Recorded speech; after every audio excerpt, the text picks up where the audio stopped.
വിദേശ പഠനം അല്ലെങ്കിൽ വിദേശത്തെ ഒരു ജോലി എന്നുള്ളത് ഇന്നത്തെ യൂത്തിന്റെ ഒരു സ്വപ്നമാണ്. പലരുടെയും ലക്ഷ്യം തന്നെ അതായി മാറിയിരിക്കുകയാണ്.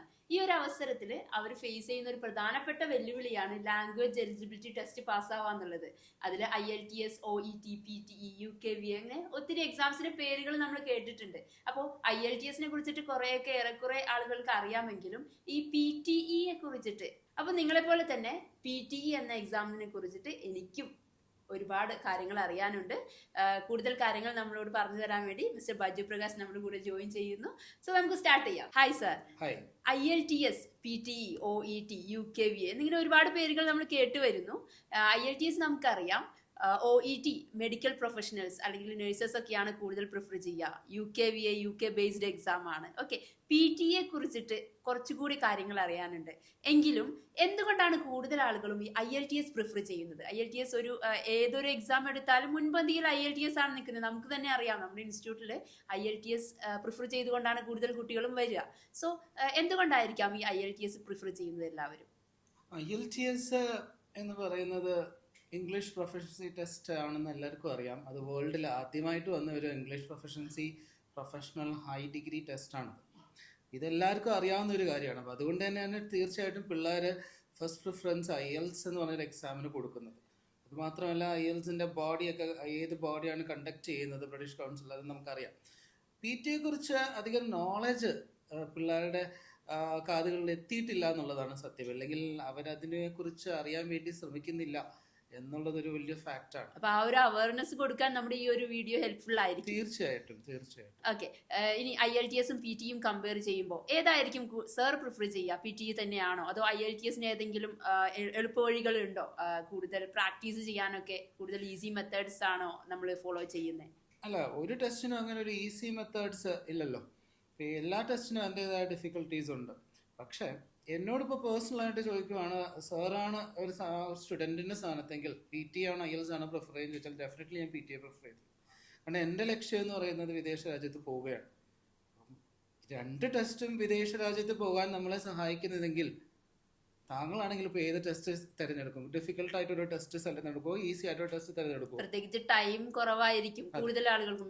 ഒരു കോഴ്സ് കഴിഞ്ഞ് അടുത്ത കോഴ്സിലേക്ക് അല്ലെങ്കിൽ അടുത്ത ജോലിയിലേക്ക് പോകുന്ന ടൈമാണല്ലോ. അപ്പോൾ ഞാനാണെങ്കിലും എന്താണ് ഏറ്റവും കുറച്ച് സമയവും കുറച്ച് ഈസി ആയിട്ടുള്ള ഒരു ടെസ്റ്റ് അല്ലേ താങ്കളാണെങ്കിലും തിരഞ്ഞെടുക്കും. ഡെഫിനറ്റ്ലി ഞാനും അതേ തിരഞ്ഞെടുക്കത്തുള്ളൂ.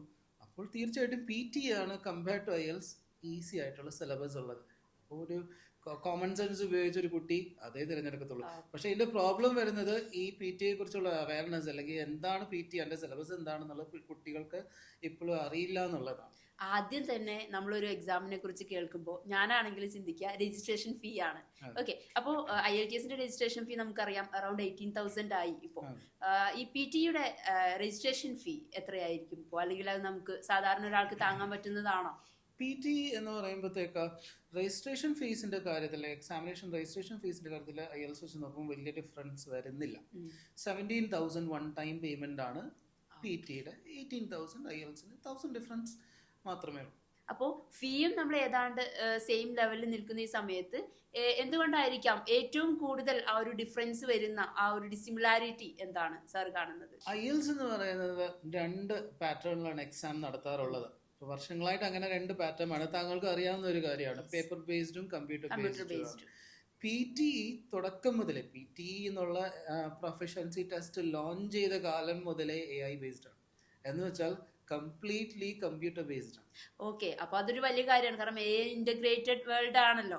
അപ്പൊ ഈ ഒരു സമയത്ത് PTEക്ക് അതിന്റേതായ പ്രാധാന്യം നമ്മൾ കൊടുക്കേണ്ടതാണ്.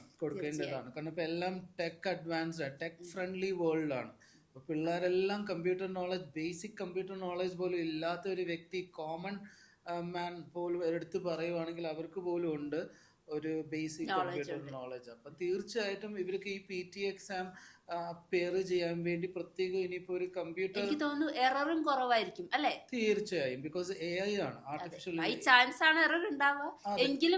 നെഗ്ലിജിബിൾ ആണ്. ലൈക്ക് 1%, 0.1% കമ്പ്യൂട്ടർ ബേസ്ഡ് ആണ്. എല്ലാം ആർട്ടിഫിഷ്യൽ ഇന്റലിജൻസിന്റെ ടൂൾസ് ഇവാലുവേറ്റ് ചെയ്യുന്നത്. മറ്റേതെന്ന് പറയുമ്പോൾ അങ്ങനെ അല്ലല്ലോ. യെസ് യെസ് തീർച്ചയായും. താങ്കളാണ് ഇപ്പൊ എന്റെ IELTS ടെസ്റ്റ് ഇവാലുവേറ്റ് ചെയ്യുന്നെങ്കിൽ because you are A human being. അപ്പൊ ഡെഫിനറ്റ്ലി ഹ്യൂമൻ ഇമോഷൻസ്, ആറ്റിറ്റ്യൂഡ് എല്ലാം ഹ്യൂമൻസിന് എല്ലാവർക്കും വീക്ക്നെസ്സസ് ഉണ്ടല്ലോ. അപ്പൊ അവരുടെ ആ ഒരു ഹ്യൂമൻ വൾണറബിൾ ആയിരിക്കും അവർ. ആ വൾണറബിൾ ആ നേച്ചർ അവർ കാണിക്കും. AI എന്ന് പറയുമ്പോൾ ആ വൾണറബിൾ നേച്ചർ എന്തായാലും സിസ്റ്റം കാണിക്കാൻ പോകുന്നില്ല. നമുക്ക് വിശ്വസിച്ച ഒരു റിസൾട്ടിന് വേണ്ടി വെയിറ്റ് ചെയ്യാം. ഓക്കെ, പിന്നെ ഈ സർട്ടിഫിക്കറ്റ് വാലിഡിറ്റി ഉണ്ടല്ലോ, 2 years ആണ് നമുക്കറിയാം IELTSന്റെ വാലിഡിറ്റി വരുന്നത്. അപ്പോൾ ഈ PT അങ്ങനെയാണോ, എങ്ങനെയാണ്? PTയുടെ വാലിഡിറ്റി 2 years ആണ്. വാലിഡിറ്റി സർട്ടിഫിക്കറ്റ് വാലിഡേഷന്റെ കാര്യം വരുമ്പോഴത്തേക്ക് രണ്ടും സെയിം ഇയേഴ്സ് വാലിഡിറ്റി തന്നെയാണ്. 2 years തന്നെ, അതിൽ വ്യത്യാസമില്ല. നമുക്കറിയാം IELTS എക്സാം 2 ടൈപ്പാണുള്ളത്. തുടർ വിദ്യാഭ്യാസത്തിന് പോകുന്ന കുട്ടികൾ IELTS അക്കാദമിക് ആണ് എടുക്കുക. ഇനി ജോലി സാധ്യതയ്ക്ക് വേണ്ടിയിട്ട് IELTS ജനറൽ ആണ്. ഓക്കെ, അതുകൂടാതെ മൊഡ്യൂൾസ് നമുക്കറിയാം, റീഡിംഗ്, റൈറ്റിംഗ്, സ്പീക്കിംഗ്, ലിസണിങ്. അപ്പോൾ ഈ 2 കാര്യങ്ങൾ PTയിൽ വരുമ്പോൾ സാർ എങ്ങനെ നോക്കിക്കാണുന്നു? PTയിൽ സെയിം പാറ്റേൺ ആണ്. പാറ്റേൺ മീൻസ് പാറ്റേൺ അല്ല, സെയിം സെക്ഷൻസ് ആണ്. ഐ മീൻ അക്കാഡമിക്കും ജനറലും IELTSനാണെന്നുണ്ടെങ്കിൽ PTക്കും അക്കാഡമിക്കും ജനറലും തന്നെയാണ്.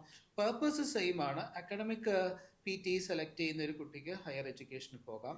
ജനറൽ PT സെലക്ട് ചെയ്യുന്ന ഒരു കുട്ടിക്ക് വർക്ക് റിലേറ്റഡ്, ജോബ് റിലേറ്റഡ് പർപ്പസസിന് പോകാം. ഇങ്ങനെ തന്നെയാണ് IELTSനും ഉള്ളത്. പക്ഷേ താങ്കൾ നേരത്തെ ചോദിച്ചത് നല്ലൊരു ക്വസ്റ്റ്യൻ ആണ്. കാരണം എക്സാം പാറ്റേൺ എങ്ങനെയാണെന്നുള്ളത് ഒരു കുട്ടി അറിഞ്ഞിരിക്കേണ്ടതാണ്. കാരണം എക്സാം പാറ്റേൺ, ഇപ്പോൾ താങ്കളും IELTS എഴുതിയിട്ടുള്ള ഒരു വ്യക്തിയാണ്, താങ്കളൊരു IELTS ട്രെയിനറാണ്. അപ്പോൾ താങ്കൾക്ക് അറിയാവുന്നതാണ് IELTS എന്ന് പറയുമ്പോഴത്തേക്ക് നമുക്ക് ഒരൊറ്റ ദിവസം കൊണ്ട് 1 day നമുക്ക് 4 മോഡ്യൂൾസും എക്സാം എഴുതാൻ ഒരിക്കലും PT എന്ന് പറയുമ്പോൾ അങ്ങനെ ഒരു വലിയ അഡ്വാൻറ്റേജ് ഉണ്ട്. കാരണം PTക്ക് ഈ 4 മോഡ്യൂൾസും നമുക്ക് ഒരൊറ്റ ദിവസം കൊണ്ട് എക്സാം എഴുതി കംപ്ലീറ്റ് ചെയ്യാൻ പറ്റുന്നതാണ്. അപ്പോൾ നമുക്ക് ഒരുപാട് ടൈം നമുക്ക് സേവ് ചെയ്യാൻ പറ്റും. കാരണം IELTSന് 3 മോഡ്യൂൾസിൻ്റെ എക്സാം ഒരു ദിവസവും, സ്പീക്കിങ്ങിന് വേണ്ടി വേറൊരു ദിവസം നമ്മൾ ആ സ്റ്റുഡൻറ്റ് വെയിറ്റ് ചെയ്യേണ്ടി വരും. അതും കഴിഞ്ഞിട്ടാണ് റിസൾട്ട്സ് വരുന്നത്. റിസൾട്ട്സ് തന്നെ മുമ്പത്തെ IELTSന്റെ ഒക്കെ റിസൾട്ട്സ് 13 days ഒക്കെ നമുക്ക് വെയിറ്റ് ചെയ്യേണ്ടി വരും. പക്ഷെ PT 24 hours റിസൾട്ട് വരുന്നുണ്ട്. ഒറ്റ ദിവസം കൊണ്ട് നമുക്ക് എല്ലാ മോഡ്യൂൾസും കംപ്ലീറ്റ് ചെയ്യാം. 24 hours റിസൾട്ട് വരാന്ന് പറയുമ്പോൾ അതാണ് ഏറ്റവും വലിയ ക്വാളിറ്റി ആയിട്ട് എനിക്ക് തോന്നുന്നത്. തീർച്ചയായും ടൈം നമുക്ക് സേവ് ചെയ്യാം. കുട്ടികൾക്ക് അത്രയും ടൈം സേവ് ചെയ്യാൻ പറ്റും പ്രോസസ്സിങ്ങിന് വേണ്ടിയുള്ള. തീർച്ചയായും. അടുത്തൊരു മെയിൻ കാര്യമാണ് ബാൻഡ് സ്കോർ കാൽക്കുലേറ്റ് ചെയ്യാന്നുള്ളത്. നമ്മൾ ലാസ്റ്റ് ബാൻഡ് സ്കോർ വന്നത് 8.5 ആയിരുന്നു. 1 to 9 ആണ് IELTSൽ ബാൻഡ് സ്കോർ. ഒരു ബാൻഡ് സ്കെയിൽ ആയിട്ടാണ് കാൽക്കുലേറ്റ് ചെയ്യുന്നത്. PTയിൽ എങ്ങനെ ഈ ബാൻഡ് സ്കോർ തന്നെയാണോ? PTയിൽ ബാൻഡ് സ്കോർ എന്ന് പറയുമ്പോൾ 1 to 9 സ്കെയിലല്ല അവർ കാൽക്കുലേറ്റ് ചെയ്യുന്നത്, മാർക്സ് ആണ്. മാർക്സ് എന്ന് പറയുമ്പോൾ 10 to 90 ആണ്. 90 10 എന്ന് പറയുന്നത് ഏറ്റവും ലീസ്റ്റ് ആണ്. 90 എന്ന് പറയുന്നത് ഓഫ് കോഴ്സ് ഏറ്റവും കൂടിയതാണ്. അപ്പം 90 എന്ന് പറഞ്ഞൊരു മാർക്സ് 100 അല്ല. നോർമലി 100 എന്നൊക്കെ നമ്മൾ വിചാരിക്കില്ലേ, സ്കൂളിലൊക്കെ കോളേജിൽ ഏത് യൂണിവേഴ്സിറ്റി എക്സാമിൽ 100 മാർക്സ് എന്ന് പറയും. അപ്പോൾ 100 ഇത് 90 കാൽക്കുലേറ്റ് ചെയ്യുന്നത്. അങ്ങനെ ഒരു ബാൻഡ് സ്കെയിൽ പോലെ 1 to 9 എന്നല്ല, 90 ഒരു ടോട്ടൽ മാർക്സ്. പിന്നെ PT സർട്ടിഫിക്കറ്റ് പ്രൊവൈഡ് ചെയ്യുന്നത്, ഇപ്പം താങ്കൾക്ക് ഒരു ഡൗട്ട് കാണും, PT സർട്ടിഫിക്കറ്റ് ഏത് ബോഡിയാണ് പ്രൊവൈഡ് ചെയ്യുന്നത്? കാരണം നമുക്ക് എല്ലാവർക്കും അറിയാം IELTS പ്രൊവൈഡ് ചെയ്യുന്നത് IDPയും ബ്രിട്ടീഷ് കൗൺസിലും കേംബ്രിഡ്ജ് യൂണിവേഴ്സിറ്റിയാണ് സർട്ടിഫിക്കറ്റ് സക്സസ്ഫുൾ ആയിട്ട് പാസ് ആവുന്ന ഒരു സ്റ്റുഡന്റിന് പ്രൊവൈഡ് ചെയ്യുന്നത്. പക്ഷെ PTയുടെ സർട്ടിഫിക്കറ്റ് എവിടുന്നാണ് വരുന്നതെന്ന് മിക്കവർക്കും അറിയില്ല. കാരണം PT ഇപ്പം ഗൂഗിൾ നോക്കുകയാണെങ്കിലും അറിയാം, PT Pearson test of English ആണ്, ഇത്ര അറിയാവുള്ളൂ. ഈ PT സർട്ടിഫിക്കറ്റ് ആരാ കൊടുക്കുന്നത്, ഇത് ഏത് രാജ്യത്തിൽ നിന്നാണ് വരുന്നത്, യൂറോപ്യൻ രാജ്യങ്ങളാണോ അതോ സ്റ്റേറ്റ്സിൽ നിന്നാണോ അതോ ഓസ്ട്രേലിയയിൽ നിന്നാണോ അതറിയില്ല. അപ്പൊ അത് കുട്ടികൾ അറിഞ്ഞിരിക്കേണ്ട ഒരു കാര്യമാണ്. അപ്പൊ താങ്കൾക്ക് ആ കാര്യത്തിൽ ഒരു സംശയം കാണും. അപ്പം PTയുടെ സർട്ടിഫിക്കറ്റ്, PT നമ്മൾ മനസ്സിലാക്കേണ്ടത്, PT എന്ന് പറയുന്നത് പിയേഴ്സൺ ടെസ്റ്റ് ഓഫ് ഇംഗ്ലീഷ് എന്ന് പറയുന്നത് പിയേഴ്സൺ ടെസ്റ്റ് എഡ്യൂക്കേഷണൽ ബോഡി, ലണ്ടനിലാണ് എൻ്റെ ഹെഡ് ക്വാർട്ടേഴ്സ് എന്ന് പറയുന്നത്. അപ്പോൾ ഈ ഒരു ഓർഗനൈസേഷണൽ എഡ്യൂക്കേഷണൽ ബോഡി എന്ന് പറയുന്നത് ഒരു ഗ്ലോബൽ എഡ്യൂക്കേഷണൽ ബോഡിയാണ്. ഇവരുടെ ഒരു എയിം എന്ന് പറയുന്നത് ഈ എഡ്യൂക്കേഷണൽ പ്രോഡക്ട്സ് സർവീസസ് ഒക്കെ വേൾഡ് വൈഡ് പ്രൊവൈഡ് ചെയ്യും. അങ്ങനെ പ്രൊവൈഡ് ചെയ്യുന്ന ഒരു സർവീസ് ആണ് ഈ PT ഇംഗ്ലീഷ് പ്രൊഫഷൻസി ടെസ്റ്റ്. പ്രത്യേകിച്ചും UKVA പോലുള്ള ടെസ്റ്റുകൾ UK മാത്രം ബേസ് ചെയ്യുന്നതാണ്. ഓക്കെ, അങ്ങനെ നോക്കുമ്പോൾ PT എങ്ങനെ ഇന്റർനാഷണലി അക്സെപ്റ്റഡ് ആണോ അതോ പ്രത്യേകം കൺട്രീസ് പറയുന്നുണ്ടോ? സംശയമില്ല, ഇന്റർനാഷണലി ആക്സെപ്റ്റഡ് ആണ്, ഗ്ലോബലി ആക്സെപ്റ്റഡ് ആണ്. UK, പ്രത്യേകിച്ച് UK, കാരണം ഓൾറെഡി ഹെഡ് ക്വാർട്ടേഴ്സ് ലണ്ടൻ ആണ്. അപ്പോൾ UK, കാനഡ, പിന്നെ ന്യൂസിലൻഡ്, ഓസ്ട്രേലിയ പോലത്തെ പ്രമുഖ രാജ്യങ്ങളിൽ IELTS പോലെ തന്നെ അവിടുത്തെ 99% യൂണിവേഴ്സിറ്റീസും കോളേജസും ഗവൺമെൻറ് ഓർഗനൈസേഷൻസും ആക്സെപ്റ്റഡ് ആണ് PT. അപ്പോൾ അത് പിള്ളേർക്ക് ഒരു സംശയമില്ലാതെ ഫുള്ളി കോൺഫിഡൻ്റ് ആയിട്ട് ഈ ടെസ്റ്റ് പാസ്സാവുകയാണെങ്കിൽ അവർക്ക് കയറി പോകാം. അപ്പോൾ ഈ ഒരു AI integrated tech friendly world നമ്മുടെ PT ആണ് ഏറ്റവും നല്ലൊരു ഓപ്ഷൻ എന്ന് നിങ്ങൾക്ക് എല്ലാവർക്കും അവയർനെസ് കിട്ടിയിട്ടുണ്ടാകും. ആൻഡ് കൂടുതൽ നിങ്ങൾക്ക് എന്തെങ്കിലും ഡൗട്ട്സ് ഉണ്ടെങ്കിൽ താഴെ കമൻറ്റ് ചെയ്യുക, അല്ലെങ്കിൽ നമ്മുടെ ബോർഡ് നമ്പറിൽ കോൺടാക്ട് ചെയ്യുക. Thank you for watching. Thank you sir. Thank you so much.